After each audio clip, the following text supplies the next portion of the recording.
Eco eco বলে এই মুভিটা আমার অনেক দিন ধরেই দেখার ইচ্ছা হয়ে আছে, কিন্তু যেহেতু মুভিটা হিন্দি ডাবডে অ্যাভেলেবেল ছিল না, সেই কারণের জন্য আমার দেখা হয়নি।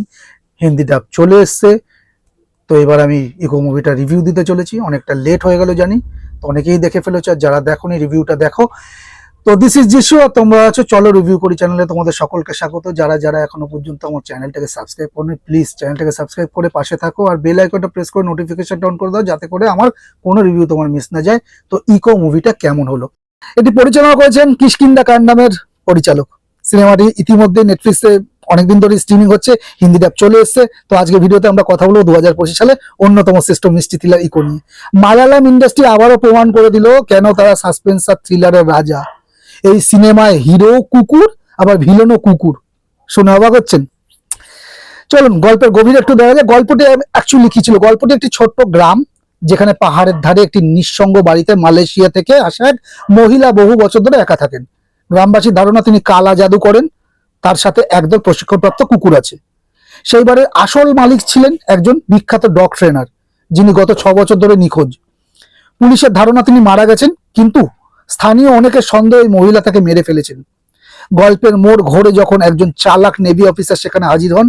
তার বিশ্বাস বাড়ির মালিক মরেননি, বরং কোথাও লুকিয়ে আছেন। বাড়ির পরিচারক, ছেলেটি এবং ওই মহিলার গোপন রহস্য নিয়ে সিনেমাটি এগিয়ে যায়। সিনেমার শেষ দৃশ্য বা ক্লাইম্যাক্স ভারতীয় সিনেমার ইতিহাসে অন্যতম সেরা হিসেবে দাবি আমি করছি। শেষ না হওয়া পর্যন্ত আপনি গ্যারেন্টি দিচ্ছি আসল সত্যটা কল্পনা করতে পারবেন না।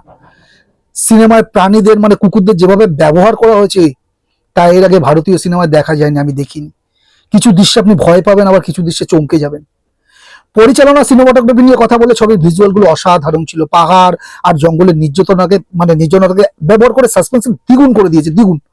কিষ্কিন্দা কান্ডামের পরিচালক এখানেও তার দক্ষতা প্রমাণ করেছেন। সেখানেও বিভিন্ন ওই কিষ্কিন্দার যে জঙ্গলটাকে দেখানো হয়েছিল, তো এখানেও একটা খুব সুন্দরভাবে সেই জঙ্গলটাকে প্রেজেন্ট করা হয়েছে। অভিনয়ের দিক থেকে বড় কোনো সুপারস্টার নেই, কিন্তু প্রত্যেক অভিনেতা তাদের চরিত্র জীবন ঢেলে দিয়েছেন। বিশেষ করে মূল রহস্যের চারপাশে চরিত্রগুলো দর্শকদের প্রতি মুহূর্তে বিভ্রান্ত করবে।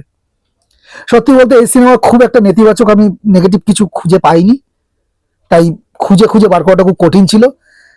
তবে এটি মূলত মাথা খাটিয়ে দেখার মতো সিনেমা, তাই যারা কেবল হালকা বিনোদন বা মশলা মুভি খুঁজছেন তাদের কাছে একটু জটিল মনে হতে পারে।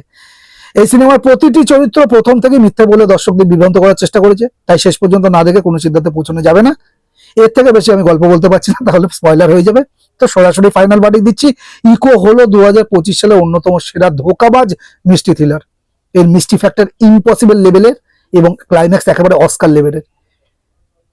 আমার রেটিং থাকবে 4.5 আউট অফ 5 এই মুভিটাকে। আমার ইকো দারুণ লেগেছে, মাইন্ড ব্লগিং নিয়েছে, মাথা মাথা ঘেটে গেছে।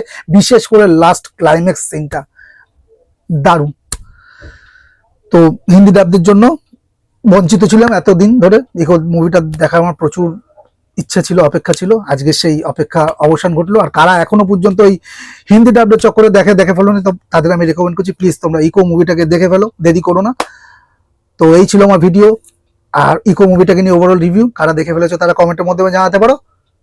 আর এই ভিডিওটা ভালো লাগলে একটা লাইক শেয়ার করে দিও। তো দেখা হচ্ছে একটা নেক্সট ভিডিওতে, নেক্সট মুভি রিলেটেড বা সিরিজ রিলেটেড কোনো রিভিউ নিয়ে। ততক্ষণ ভালো থাকো, সুস্থ থাকো, আর আমার চ্যানেলটাকে সাবস্ক্রাইব করে পাশে থাকো। টাটা।